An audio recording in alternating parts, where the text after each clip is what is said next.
I'm writing less for scoops. Yeah, that's all right. We're live. We're just chatting. We're live, yeah. But You you're are talking about my writing career and things Yeah, I'm doing. well, Yeah. we're all huge fans.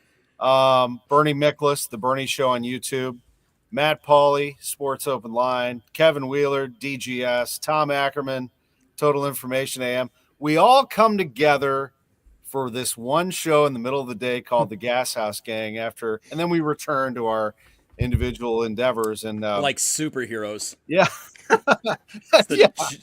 Just on Mondays is when we do this. And then we pair up throughout the week and we'll do same schedule this week. We'll get Wheels and I will be together tomorrow, etc. A lot of the times during the week, this will replay on KMOX at 8:00 if you don't catch it all. It's also in podcast form.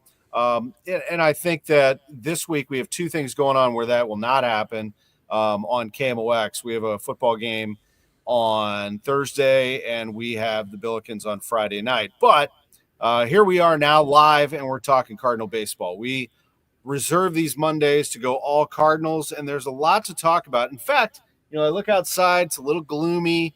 This is the time of year that the Cardinals usually start to market. Hey, spring training, come see us. Hey, summers, Busch Stadium, hot dogs, beer, have a good time, see the club. And you start thinking about warm weather in the team. You also start thinking about what will that team look like. And I think that that's a big part of what we're doing here is trying to shape that roster and take a look at what they're trying to do. And I really want to start with that, Bernie.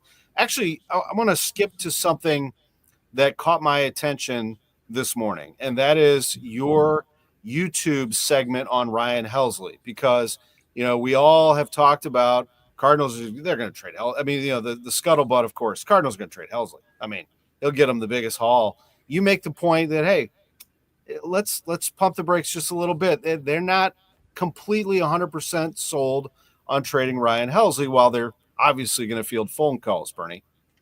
Yeah, and I rely on Derek Gould's reporting for this, the great Derek Gould, STL Today, because it's been conveyed to him by obviously Cardinals management that, we're inclined to keep Helsley, unless we get overwhelmed. And frankly, I think that that's a strategical thing because, you got to send the word that, hey, there's going to be other relievers available. We know that. But if y'all think we're giving him away at like cheap price, you're crazy. We're not going to do it.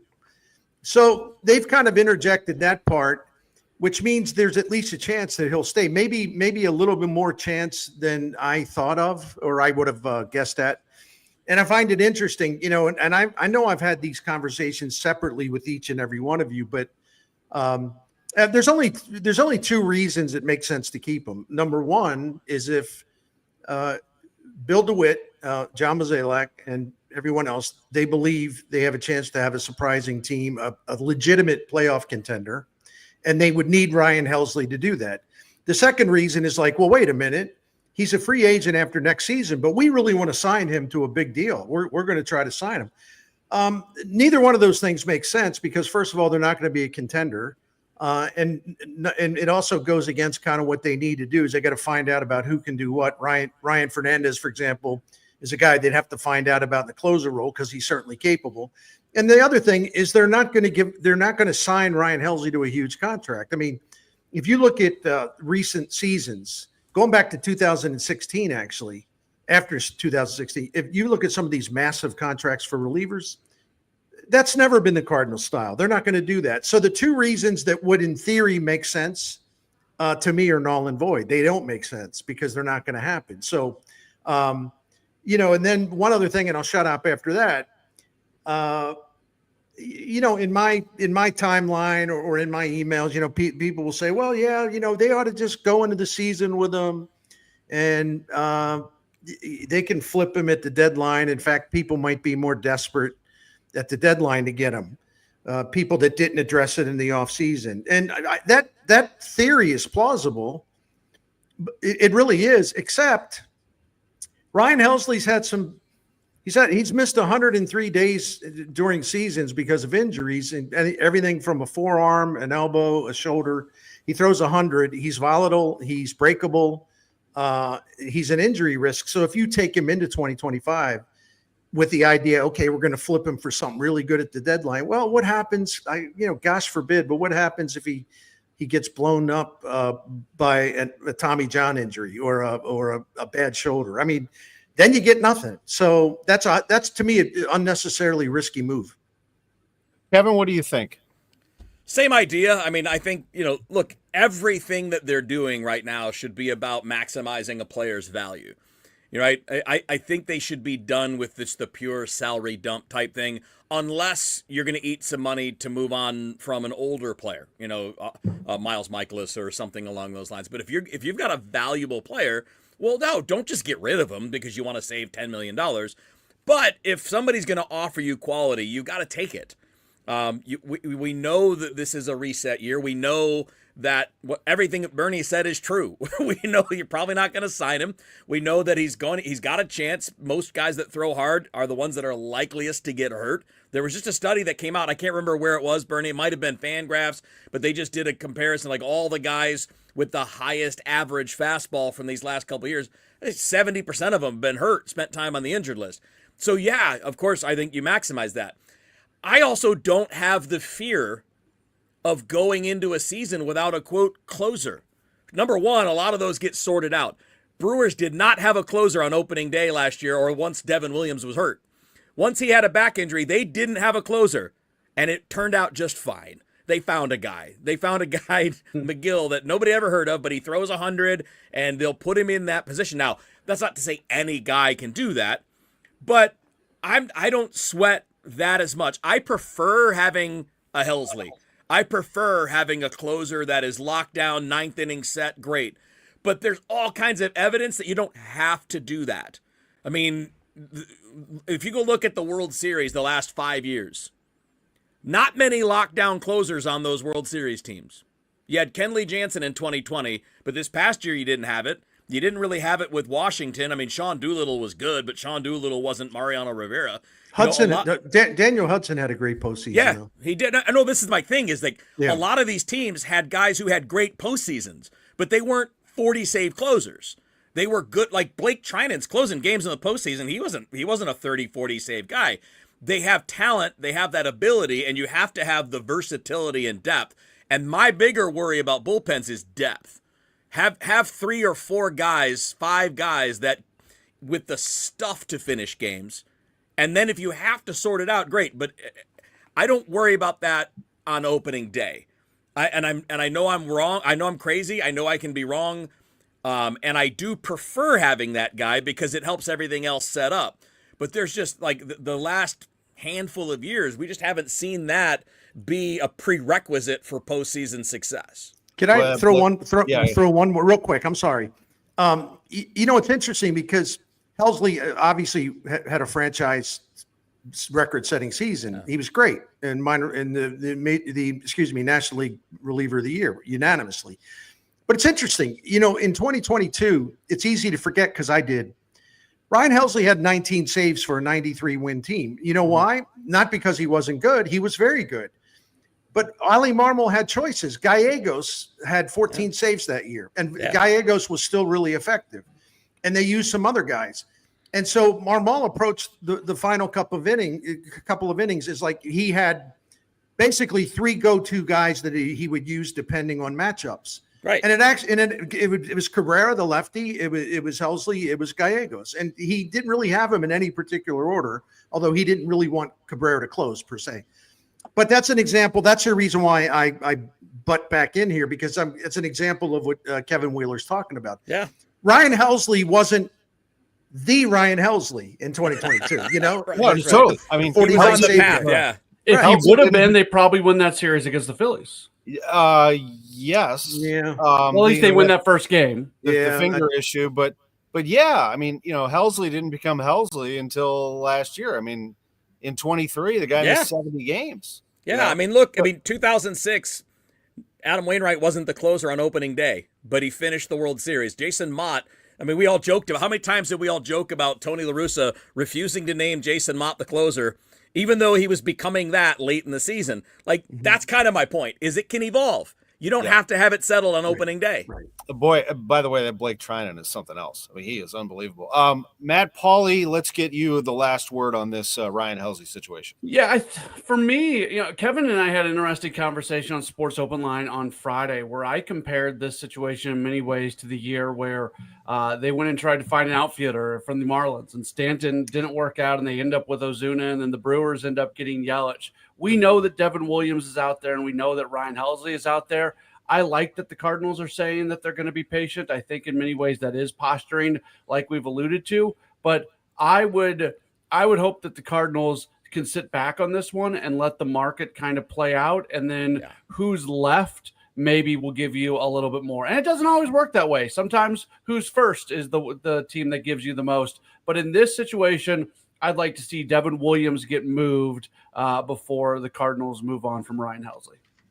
We have an amazing sponsor on this show, the Gashouse Gang, Seliga Heating and Cooling. Bernie Miklas, love hearing about that. We've been a Seliga family for 15, 16 years, and I've always been proud to represent them, talking about their great family business. Seliga Heating and Cooling, based in South City, the same address on Gravois since 1927. I love that. One family continuously owned, same building since 1927. And they're an American Standard heating and air conditioning dealer, an independent dealer. They have that great American Standard equipment. But they do it all: residential work, commercial work, all makes and models. But the thing I want to talk to you about today, real quick, two things. You really should, before the cold weather sets in, become a member of the Priority Club. We are members of the Priority Club. That way they check your equipment before the hot weather and then again before the cold weather. And you get on this maintenance program, and it gives you peace of mind knowing everything's set up nice for the harshest weather of the season, whether it be cold or hot. The other thing is they do have financing options available, subject to credit approval. So any project you have in mind, if you're worried about American Standard equipment, you need a new boiler, for example, you can get that financed, and it works out really, really well. For all their details, go to SeligaHeatingandCooling.com, SeligaHeatingandCooling.com. Bernie, appreciate it. It is the Gashouse Gang on KMOX with Matt Pauley, Kevin Wheeler, Bernie Miklas. I'm Tom Ackerman. We are so glad you're with us. I had John Mozeliak on Sports on a Sunday Morning yesterday, and, he's careful about what he can say. He's not allowed to talk about free agents, and he makes it a policy he does not talk about free agents. Not even Goldschmidt, Carpenter, won't talk about those guys by name. It's always a little awkward for him. However, he did give us a glimpse as to what he wants this roster to look like. When I asked him to give me what the identity of the team would be, how does he want this team to look? He said he wants it to be, quote, a younger, athletic, entertaining, fun-to-watch team. Matt Pauley, what does that mean to you? And when you start to look at this roster, how do you find the pathways? Who identifies as that for you? Well, first off, it's Mason Wynn. Like, that's obviously the first name that jumps out. It's Mason Wynn, and I think he represents everything that Mo says in that description. After that, I think if Victor Scott gets an opportunity and wins that job in center field, he's certainly in that group. I think Lars Nootbaar would be in that group as well. But as far as just, young, look, Brendan Donovan is somebody who I think can play that sort of way. I like the fact that he said that. I think if you're going to go young, you want to have just kind of this fun, freewheeling sort of team. And that's not really something the Cardinals have done a lot of in recent years. Maybe they haven't done it at all. So Wynn's the guy you build around. Maybe Scott's in there as well. And you just continue to give those young guys the opportunity. What does Thomas Sajaci look like if he gets that real opportunity on an everyday basis? Does he kind of become part of that group as well? I think it's more about opportunity. I actually think, and this has become one of my admittedly irrational complaints, where I'm like obsessing on it, and like I'm being the grumpy old guy with this stuff, because we keep talking about play the kids, but every time we talk about that, and by the way, I'm guilty of it too. We mention guys who aren't kids, Brendan Donovan's not a kid. Lars Nootbaar's not a kid. Burleson's not even a kid. No, Burleson needs more experience. Donovan's well-seasoned veteran. Yep. Nootbaar, has established talent. He just can't stay on the field. But he's not like some guy just starting out. So we're overdoing, me too, the kids thing. Because how many kids do they really have? And they would open up another job conceivably where they can give a 24-year-old, which is still young, even though he came up in 2022. And I'm talking about Nolan Gorman. If third base is open, you at least get a chance to look at him there. But I think it's more about opportunity and gaining experience and getting right. It isn't so much the age. Like, I'm sort of putting age aside. It's about Ken Walker and Gorman bounce back after getting totally derailed last season. They are young, but they need experience, and they have to prove that they can get their stuff together. Burleson's got to prove that he can go strong for a full season. He tailed off last year. Nootbaar's got to prove he can stay on the field. I mean, he's only started an average of 104 games the last 2 years. It might be 3 years. And, he's got to play more than that. I think we all know all of these guys. Herrera is a young player that needs to play a lot. And if he doesn't, I'm wondering, what is this play the kids campaign, what that's really all about. But we're talking more about guys getting experience, getting exposure, working through their difficulties without feeling like the whole season's on the line. I think it's more about opportunity than it is age. Younger, athletic, entertaining, fun to watch. I mean, we've identified some of those. I'm curious, Kevin, your thoughts on those, and on the pitching side, where you see that as well, because that is interesting to me, how the rotation will get drastically younger, will it not? It should, and if it doesn't, that's a problem. I mean, if we're going to be rolling out there with Matz and Michaelis as everyday members of the rotation, there are no opportunities for younger guys other than Palante. So, yeah, I think, Bernie, you nailed it. It's about creating opportunities in some places. I would throw on top of this, we have to change the dynamic of the personality of this team. The stiff, old school, the veterans run everything. It's got to stop. You don't have the veterans that are going to sell tickets. You don't. I mean, and by the way, even if you do, like, I'm a big Sonny Gray fan. I like what he brings. He brings edge, right? He brings some fire when he pitches. More of that, please. Let Wilson Contreras be Wilson Contreras. Let him have a personality. And also find the personality of this team. What are they? Are they nasty SOBs that are going to come out there and pick fights and talk some crap and flip bats? Or are they going to be funny? Are they going to be, whatever you're going to be, the plain old vanilla, not going to sell tickets. It can be fine. I don't care if people's personalities are calm and laid back. That's fine. But it's not going to sell tickets. This is a team that has not ever really gone there with guys that bring big personality to the table. And I don't know if it's because they don't allow it or if it's simply because the guys they have don't really bring that. And the only other way, there's only two ways you can control the personality of the team, right? One is allow the young personalities or the new personalities, allow them to be themselves instead of the old guard carrying the keys. We got to stop. This is not what Miles Michaelis thinks about the personality team. Doesn't matter. That's exactly right. It doesn't matter. What matters now are the core guys, and let's play with some life and some energy. Be who you are. So if you're that guy, be that guy. And then on top of that, figure out a style of play that fits. This team doesn't have a lot of people that can run. So it's not like you can just go, hey, we're going to do whitey ball. It's not going to be that easy. But, Bernie, you've said a lot. Let's prioritize Victor Scott. Let him do that. Let him try to steal 100 bases. What's there to lose? Teach Mason Wynn how to get a jump, man, how to read a pitcher. He can fly. Let's get a couple of guys at least that bring some of that and go from there. There's only so much you can control. I think performance dictates most of the popularity, but we have to break away from this, the veterans control the keys to the clubhouse and what they say goes. Right. No, they haven't earned it. They're not good enough as a group. We've seen it the last couple of years. Let's get different personalities and allow them to show. This year in 2020, Wilson Contreras qualifies. I mean, the guy's got a ring.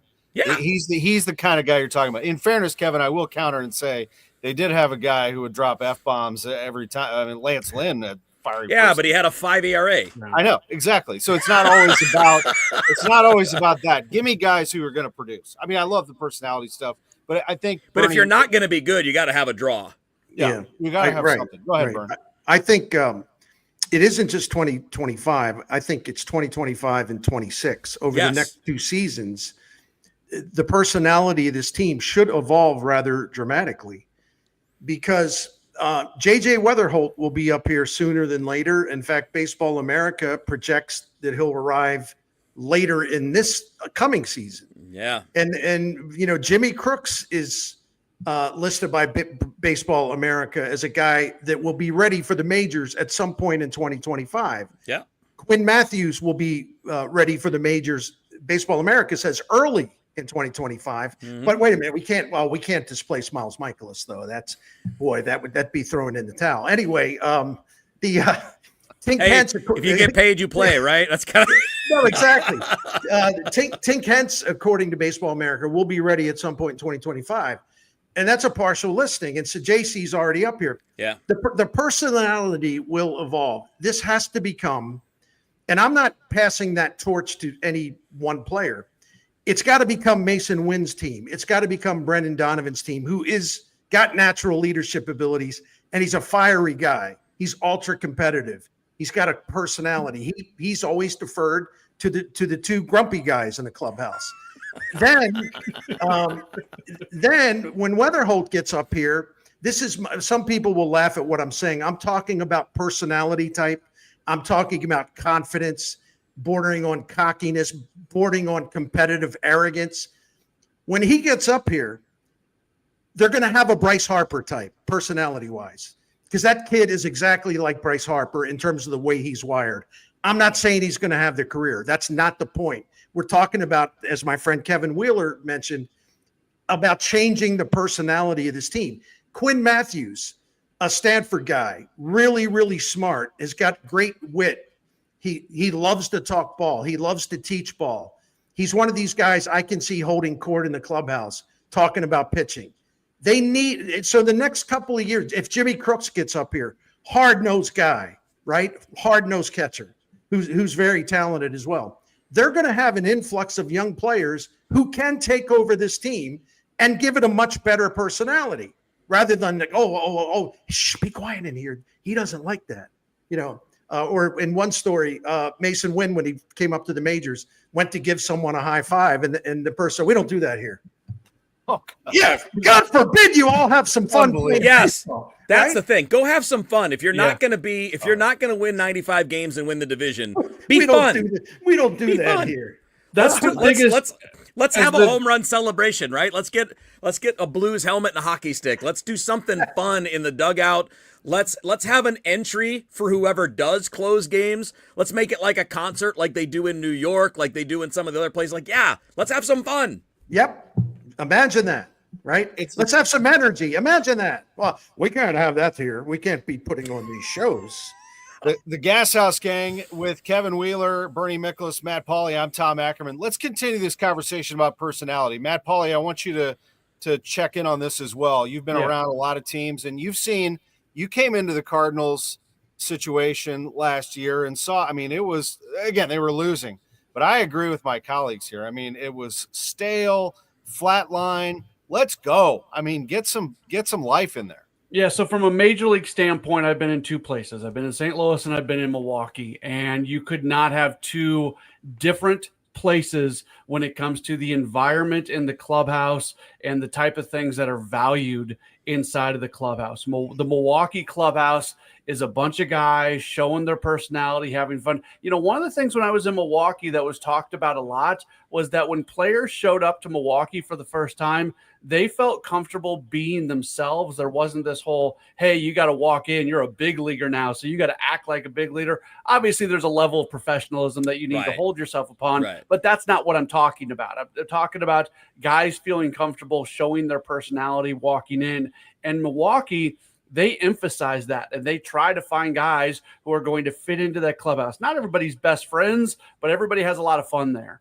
And the Cardinals clubhouse, and look, what comes first, winning or fun or winning. And obviously it's a lot more fun when you are winning, but even when Milwaukee's not winning, there's guys who are enjoying themselves. And for the Cardinals, I do think finding some looseness in there and finding fun would go a long way. And also, look, this is a business. They want to get butts in seats. You know, I was in Toronto this past year. I traveled up there with the Cardinals, and they did not have a good record.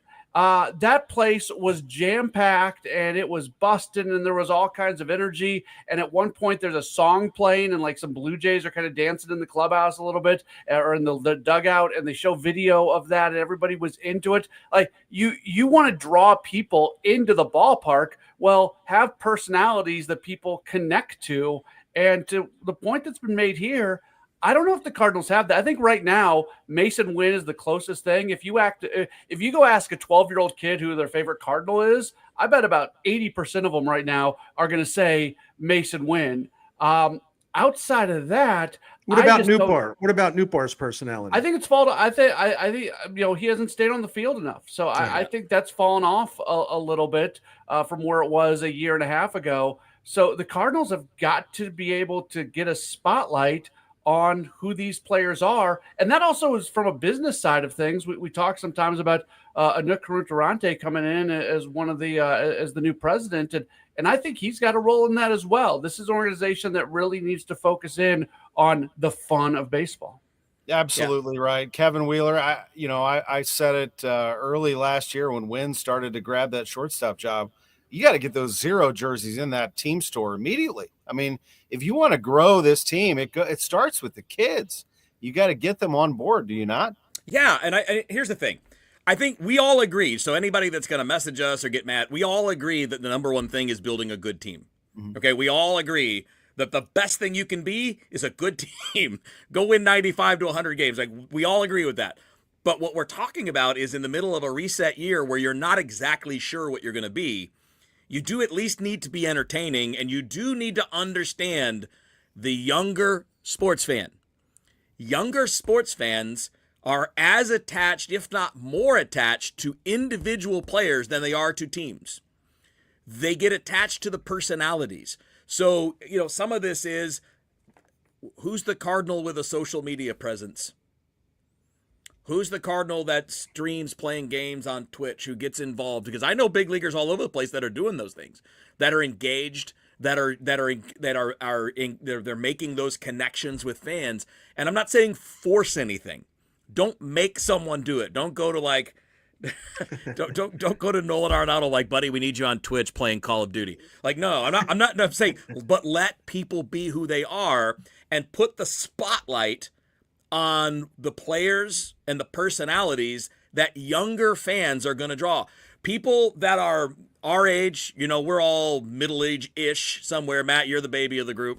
But like the older fans, we're not going anywhere. You had us at hello. It's baseball. It's Cardinals baseball. We're not going anywhere. How are you going to build this long term if you're not going to appeal? So we're just talking strategy in the middle of a reset. We're talking about a side, because everybody's going to sell out when you got a 100-win team, especially in St. Louis. You're going to draw 3.3 million if you're awesome. Automatic, no questions asked. But what are you doing when you're not that? That's what we're talking about. What are you doing when you're not that? And there's only one thing to do. It's to lean into the personalities and the stories and the things that you can control, because we can't control. If I'm the front office, if I'm the manager, if I'm the owner, I can't control how any of these guys are going to perform. Right. I mean, we have to see. But what I can do is say, you're free to be yourself. If you want to have some social media personality and you want to connect, go do it. You want to get on TikTok and be funny, go do it. But do things that are going to be productive. Stay away from the negative, duh. But, encourage guys to be who they are. I think the hard part, and while this is a good thing that you have passionate fans who are interacting, but, the Cardinals would post something on social media like, it's a beautiful day at Busch Stadium, and people would be like, you suck. Fire Mozilla. Go win some games. Yeah. And there's like 1,000 comments on there. But that's 1,000 people passionately putting something in about the team that they love, Bernie. That's kind of how we look at it over here is that, we're interacting with people. You got to be able to flip that script a little bit. And Bernie, you've done such a phenomenal job of this in your career where numbers, but you also have written and talked about personalities. You've told their stories. You got to humanize them. They're not robots out there. Even the greatest Cardinals teams in our lifetime, those teams obviously had Hall of Fame caliber players. Pujols, Molina, Cardinals call Hall of Fame players too, like Edmonds and Wainwright, Chris Carpenter. Then you have Scott Rowland, who's a Cooperstown Hall of Famer. On and on and on. Personality all over the place. All those crazy relievers like Lance Berkman too. Yeah, Lance Berkman. Thank you. Great personality, larger than life personality. They always had La Russa and Duncan like to collect crazy relievers too. Steve Klein, Ray King, Izzy, another Cardinals Hall of Famer, but also kind of eccentric. He's out there a little bit. I say that with love, by the way. Yeah. So that was why that team was great because of talent, but that team was level because the personalities were so powerful. I mean, they were so prevalent. And Jim Edmonds was, and people are going to think I'm ripping him. I'm not at all. He was a showman. He understood that part of being out there for 81 home games at least, and then the road games too most of the time, is putting on a show. Give the people a show. Jimmy Edmonds was just unbelievable center fielder, right? The Gold Gloves speak for him, but he would also know how to make it theatrical. He would know how to make a catch look more difficult than it was.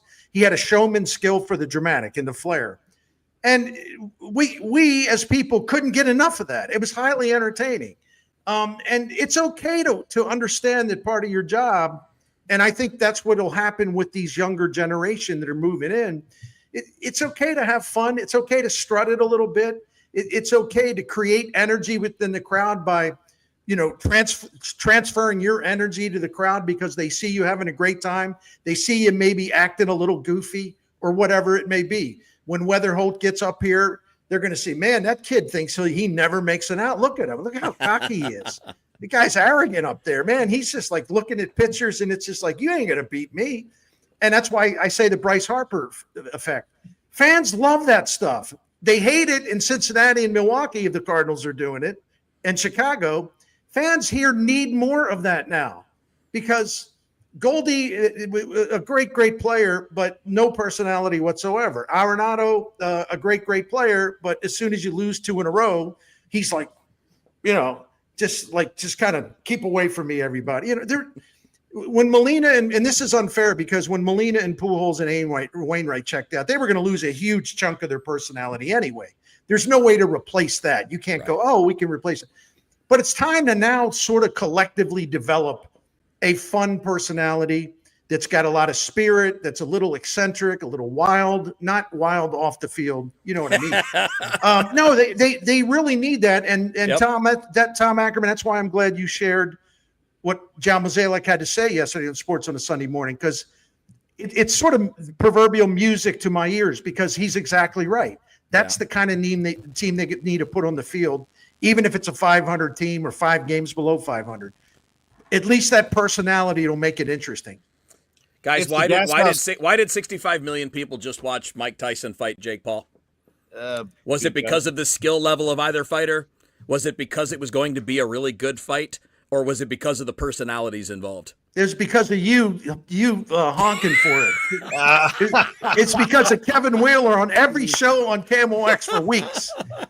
Like making me and making Dave Glover, making everyone else talk about it. That's why I blame you. Yeah, well, you're not wrong. You're right. You're not wrong. People like me were like, ooh, I wonder what this freak show is going to be. It turns out it was a dud. Just don't make it a dud, but it's okay to have personality-based events because that event made a lot of money and had 65 million people watching, driven entirely by personality and not anything by skill or quality of performance. It's the Gashouse Gang. Before we go any further, Bernie Miklasz, tell us again about our sponsor, Seliga Heating and Cooling, and why you believe in them so much. Seliga Heating and Cooling has been around since 1927. Think about that. They're going to be going on 100 years soon. It's the same family continuously owned, 4 generations. Dan Seliga does an incredible job.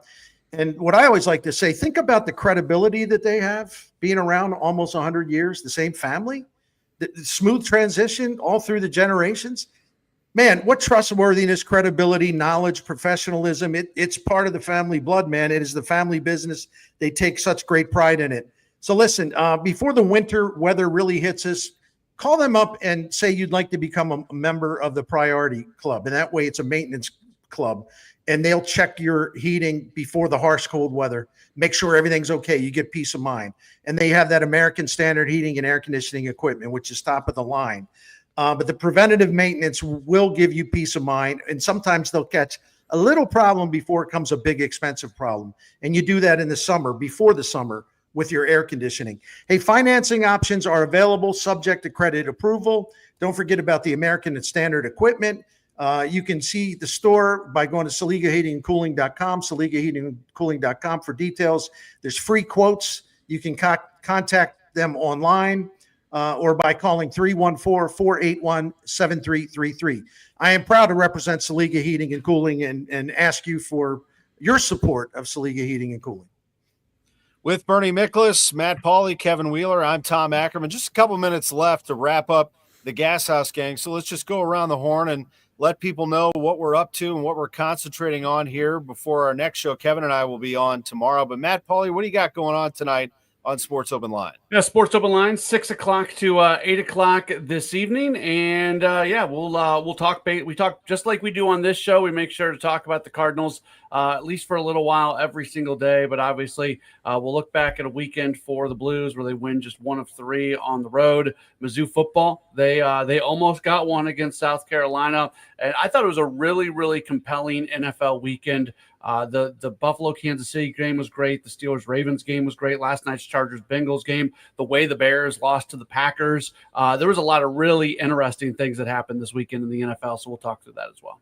And I'm sure that you and I, Kevin, tomorrow we'll get into some college football. I just might have a game on Saturday that I'm interested in. What's going on in your world?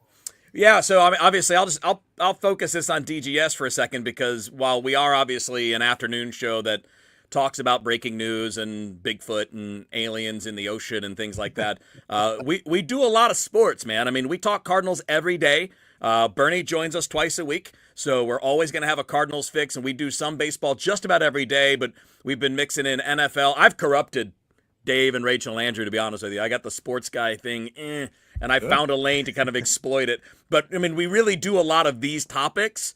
And as Bernie pointed out, maybe a little too much on Tyson Paul. No, I was just teasing you, man. I participated in it, so I'm just teasing you. It's okay. I deserved it. But that's every day. And if the Blues earn our attention, they'll get on there too. And Bernie, I think you're up to 7,000 subscribers. Just about. Nice. Yeah, and I mean, you know, the amount of views of these videos is just going through the roof, and the amount of watch hours is just going through the roof. I never would have imagined this. I'm fired up about it. So you go to youtube.com/@Bernie Show or @The Bernie Show. I always confuse those two, which is stupid. So I apologize. You can hear me with Chris and Amy Tuesdays and Thursdays on KMOX at 11:30. I'm with Dave Glover and Wheels on Mondays at 2:30, Fridays at 4 o'clock. I do one segment a week with Matt Pauley on Sports Open Line. And of course, I do a segment with my dear longtime friend, Tom Ackerman, on sports on a Sunday morning on KMOX. So I'm very happy to be jumping around all over the place on KMOX. And thank you, fellas, for letting me be part of it. I mean that from the bottom of my heart. Thank you. We love you, man. We love having you back on KMOX. And you got some fan mail in here, I told you. Look at this. You can't see it on the screen, but thanks for the glare, Tom. What did I start the show with? That gloomy weather, the Cardinals, this is usually when they start marketing. I just got an email. Cardinals spring training single game tickets on there sale. We go. What did I tell you? They are really good at that. They always have been.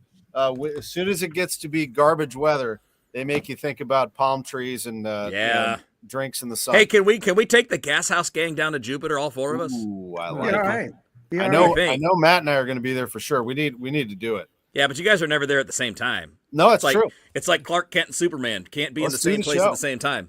Gentlemen, a pleasure. Thank you as always. And thank you, folks, for watching and listening. We will see you tomorrow on the Gashouse Gang.